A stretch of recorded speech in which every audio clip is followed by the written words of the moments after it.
Assalamualaikum warahmatullahi wabarakatuhu. A pleasant morning to each and everyone. I am Zumana Akob, leader of the Group 6 from Bais 1B, and we are the Group 6 presenter. So today, we will going to discuss the Albert Bandura's social learning theory. But before that, let us know first who is Albert Bandura. Albert Bandura, born on 1925 in Alberta, Canada, became interested in psychology while studying biology sciences at the University of British Columbia. Graduating with a degree in psychology, Bandura continued his studies and in 1952 was awarded a PhD in clinical psychology from the University of Iowa. He was elected president of the American Psychological Association in 1974 and awarded the Outstanding Lifetime Condition to Psychology in 2004. In the 1960s, Bandura became known for his social learning theory or SLT. Ito yung experiment niya na ginamitan niya ng Bobo doll. His approach recognized reinforcement and the importance of observing, modeling, and imitating the emotional reactions, attitudes, and behaviors of others in learning. Yung Bobo doll experiment ni Albert Bandura, involved dito ang mga preschool children, adult model, tsaka yung stand-up punch doll o yung Bobo doll nga. Because of his continuing research, Bandura became known among academics as the father of cognitive theory. Albert Bandura's social learning theory focuses on the learning that occurs within a social context. It considers that people learn from one another, including such concepts as observational learning, imitation, and modeling. Learning is about interacting with the environment and making permanent change in knowledge or behavior that improves human performance. Para kay Albert Bandura, natututo tayo pag nag-i-interact tayo sa taong nasa paligid natin. Simpleng kumustahan, simpleng pakikipag-usap. Sa pag-o-observe natin sa mga behavior nila or sa attitude nila, hindi natin namamalayan na nai-imitate natin yon. Lalo na kapag nakikita natin na nagkakaroon sila ng reward kapag ginagawa nila yon. Pero sa kabilang banda, kapag nakita natin na napahamak sila or napagalitan sila, ang tendency hindi natin gagawin, hindi natin i-imitate yung ginawa nila. Naniniwala si Bandura sa idea na classical conditioning at operant conditioning. Yun nga lang, dinagdagan pa niya ito ng sarili niyang idea. Yung una niyang dinagdag ay meditating process that takes place between the stimuli and response. Next is behavior, is learned through observation of the environment. Naniniwala si Albert Bandura na kung ano yung behavior natin, nakukuha natin yun sa environment na meron tayo. Halimbawa, may isang bata na lumaki sa maayos na environment, malaki ang posibilidad na yung behavior na meron siya ay maayos din. Pero kung isang bata na lumaki sa magulong environment, maaring marami siyang behavior na hindi maganda. As a result, both environmental and cognitive factors combine to influence human learning and behavior. So now, let's proceed to the general principle of social learning theory. Number 1, people can learn by observing the behavior of others and outcomes of those behaviors. Number 2, learning can occur without a change in behavior.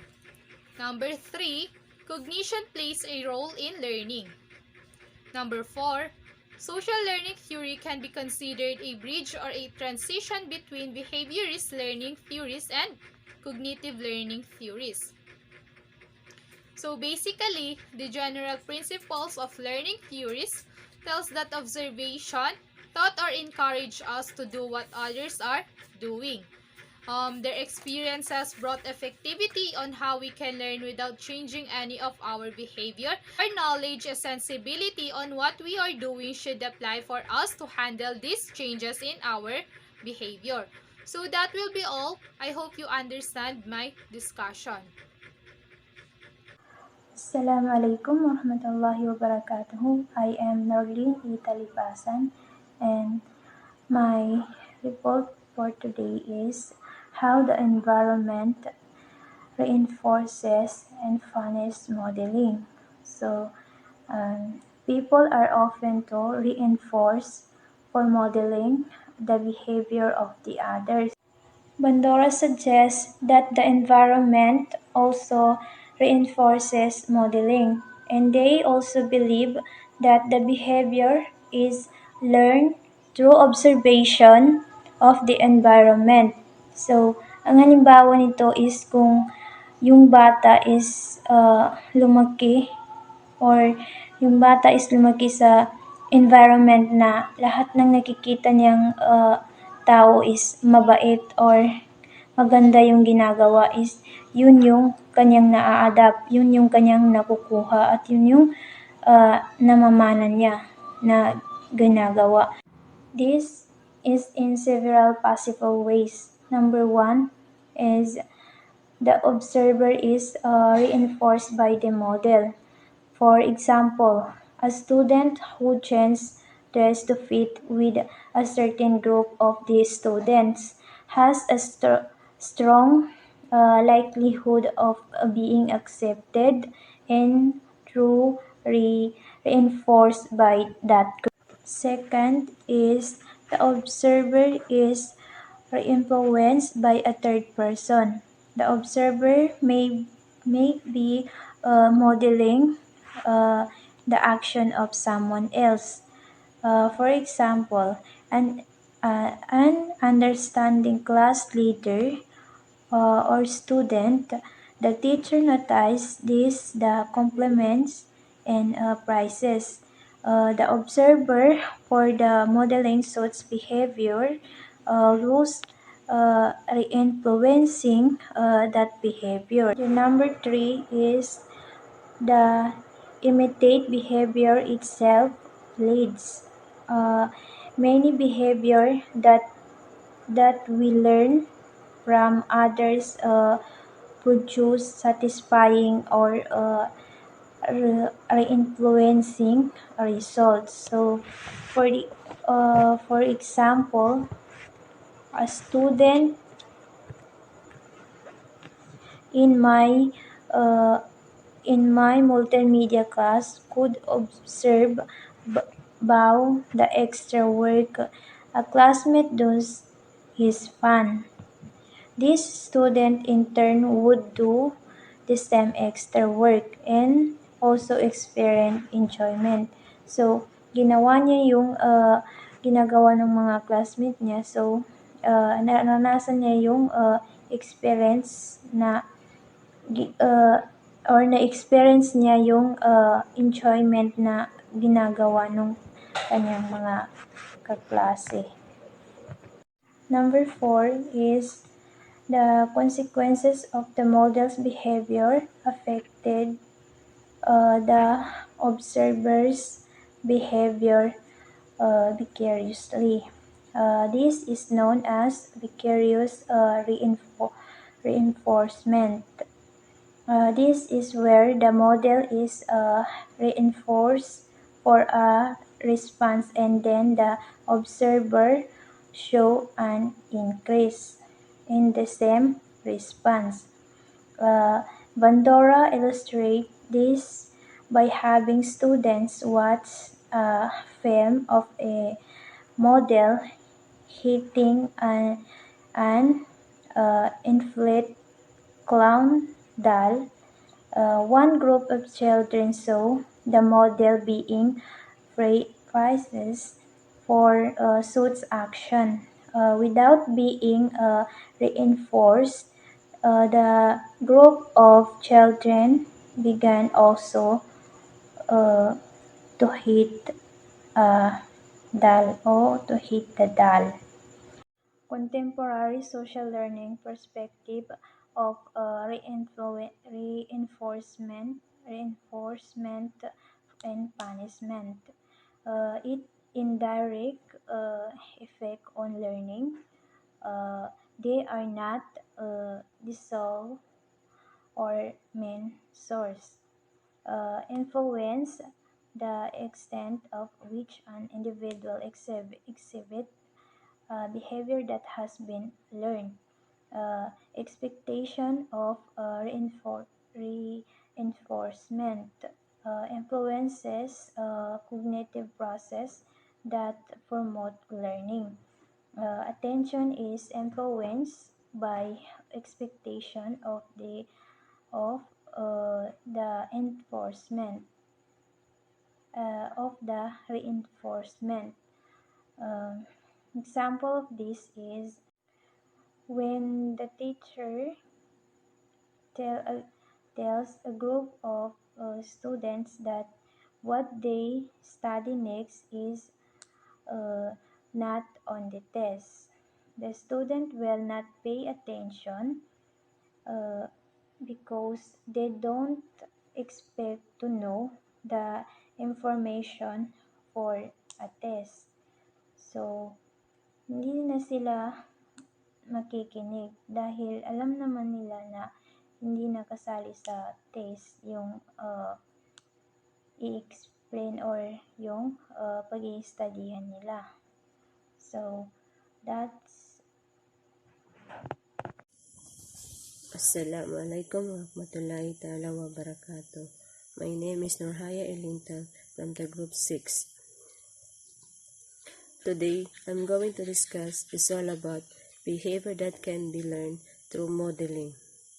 According to the Bandura, learning can be occurred by the watching others and them modeling what can do or say. It is known as the observational learning. There are the specific steps in the process of modeling that must be followed. If the learning is to be successful, these are the steps include attention, retention, reproduction, and the motivation. Ayon sa kay Banderas, learning ay maaaring mangyari sa pamamagitan ng panonood sa iba at pagkatapos ay pagmamodel kung ano ang kanilang ginagawa o sinasabi. Ito ay kilala bilang observational learning. Another example of behavior that can be learned through modeling.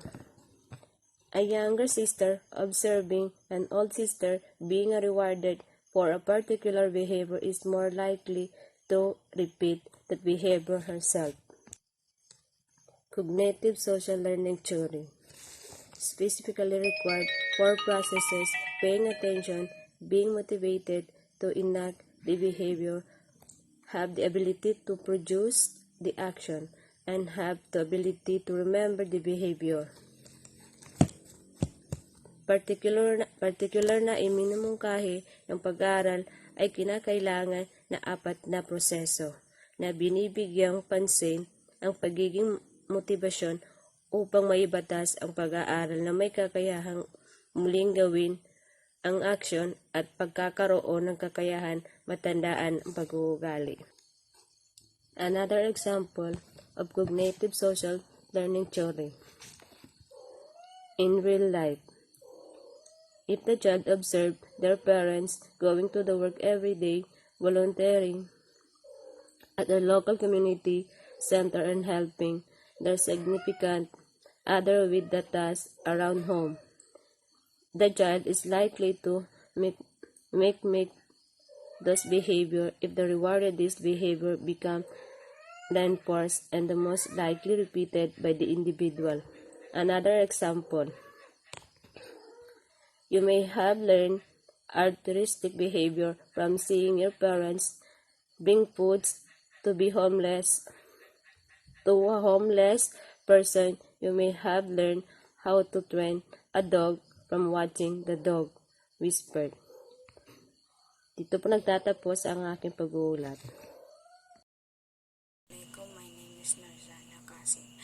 I am a Group 6 reporter. Let's tackle about the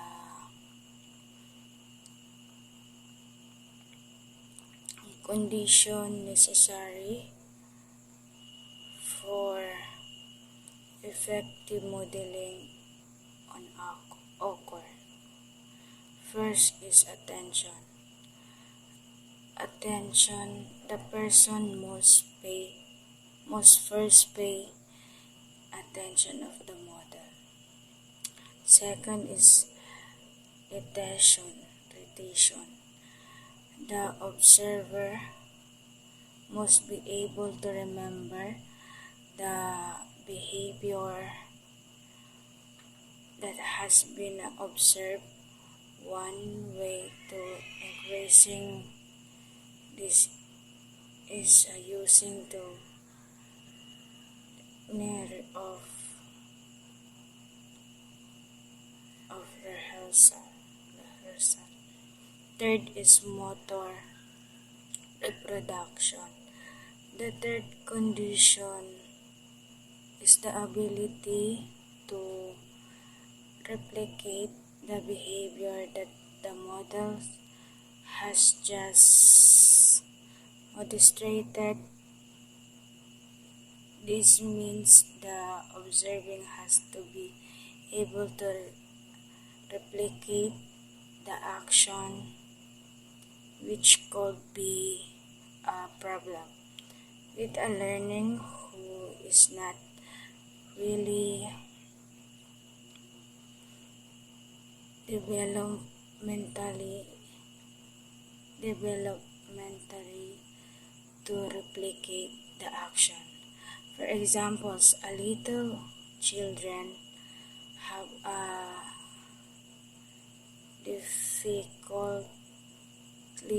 difficulty doing a complex physical emotion. The last is motivation. The final necessary ingredient for the modeling to occur is motivation. A learners most want to be demonstrated that they have learned. Remember, the signs these for the conditions vary among individuals different. People will produce the same behavior of differently. Let's proceed to the effect of modeling on behavior. First is teaches new behavior. Teaches new behavior is influence the frequency of a previously learned behavior or increase the frequency of a similar behavior. Next is the modeling includes the frequency of previously learned. Same of the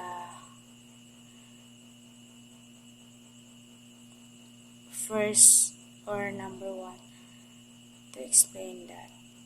So let's continue to number 3. Party modeling may encourage previous forbidden behaviors.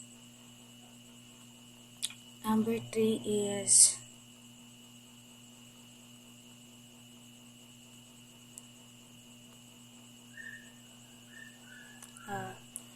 observational learning can encourage behavior that were previously forbidden. For examples, the violent behavior towards the Gogo doll, the children intimated in Albert Bandura's study. The last one is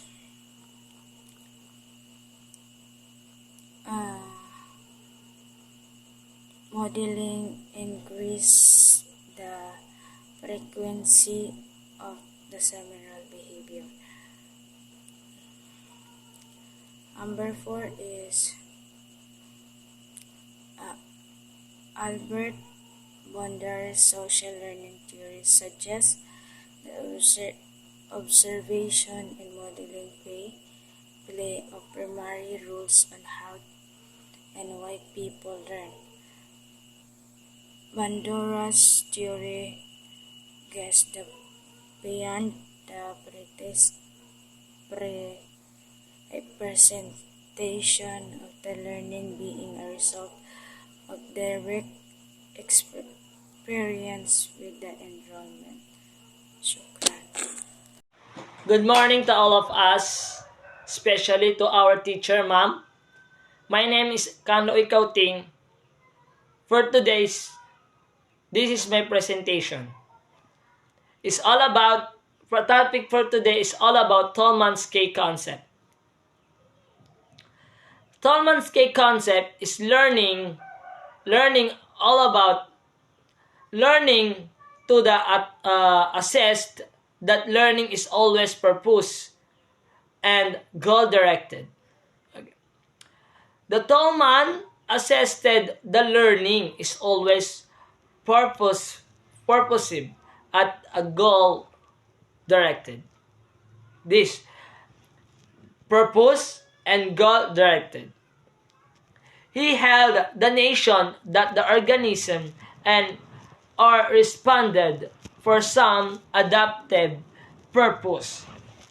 He believed individuals do more than merely respond to stimuli. They act on beliefs, attitudes, changes, conditions, and they strive towards goals. Tolman saw behavior as holistic purpose and cognitive. This is a Tolman's. Ganun daw. So, na-adapt natin yung na-adapt natin konting-konti tuwing tumatanda tayo, na-adapt natin yung mga kailangan nating matutunan. So, for example, nung high school pa tayo, so, hanggang pag-college, nalalearning natin yung purpose and goal-directed. Yun daw yung Tolman's K concept. Okay, let's proceed for cognitive map in rats. In the most famous experiment, one group of rats was placed at random starting location in a maze, but the food was always in the same location. Another group of rats had the food placed in different location which always required exactly the same pattern of turns from their starting location. The group that had the food in the same location performed much better than the other group. Okay? Other group suddenly demonstrating that they had learning the location rather than the specific sequence of turns. This is tendency to learn location. Signified that rats somehow perform cognitive maps that help turn perform well on the maze. He also found out the organism will select the shortest or easiest path to achieve a goal. Yun daw yung K concept. Yun daw yung cognitive maps. Iba, tinawag pa ni Tolman's itong cognitive maps ng experiment and also called learn location or the cognitive map learning the location reward. Yun daw yung cognitive maps. For example, ako, yung bata pa ako, yung elementary pa ako, hindi masyado ako always ako sinusundo ng aking nanay. Araw-araw ako sinusundo ng nanay ko sa school para may kasama. So, siya yung nagda-drive ng car or ng motor. Dito lang nasa car, siya nagda-drive ng car namin papunta sa school para sundo kami magkakapatid. Pero one day, ang nanay ko ay nagkasakit. So, nagkasakit siya. So, kailangan namin ng kailangan namin makapunta ng school para makapag-aral dahil we have a examination. So, kailangan kong mag-drive. Then, gagamitin ko yung pinakamadali ways na pinakamadali para makapunta sa school. Kunin ko yung cellphone at magre-research ako ng maps or maps papunta sa school. Para mas madali ako makapunta doon, kailangan ko mag-research ng way. Magawa ko ng way para makapunta ako ng school ng madali. Yun daw yung sabi ni Tolmans. Kailangan ko. So he acquires a cognitive map of the location of this school. So when transportation returning is done. So yun yung way, yun yung map cognition. So doon lang po. Maraming salamat. All about. Thank you.